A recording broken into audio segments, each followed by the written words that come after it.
Ayan guys, pinasagot natin siya ng ng may remainder na. Yung may carry, kung kaya niya, tsaka divide, tsaka plus, at tsaka times. So, tatry natin kung kaya niya yan lahat. Guys, dahil hindi pa yan tinuturo sa school. Kasi isang buwan na silang bakasyon. So, try natin ang ating mga technique dahil sa school ay Arabic. Ito naman tinuturo natin dito ay pang-English na pang-international. So, ayan guys.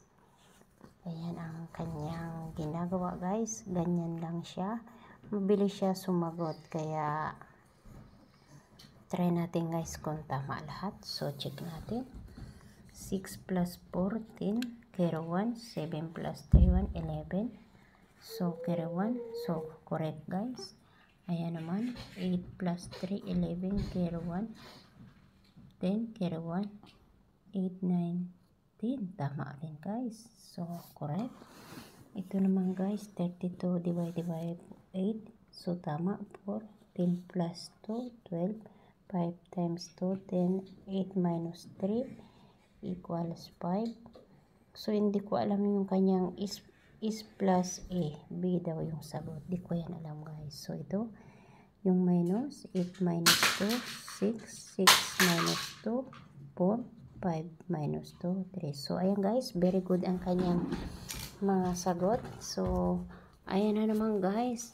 Ang dyan, sinasayaw-sayawan niya ako guys kapag siya ay easy ang kanyang mga sinasagutan. Diyan ka maluloka sa batang ito dahil tatawanan kanya kapag kayang-kaya niya ang sagot. So, nakaya na niya guys. Alam na niya yung plus, division, yung additional, at saka subtraction, at saka multiplication. So, alam na niya yung 4 fundamental method guys. Additional, subtraction, and multiplication and division. So, easy na siya guys. Kahit na siya, grade 2 na siya, kaya na niya guys. So, doon lang ako namumroblema sa Arabic guys.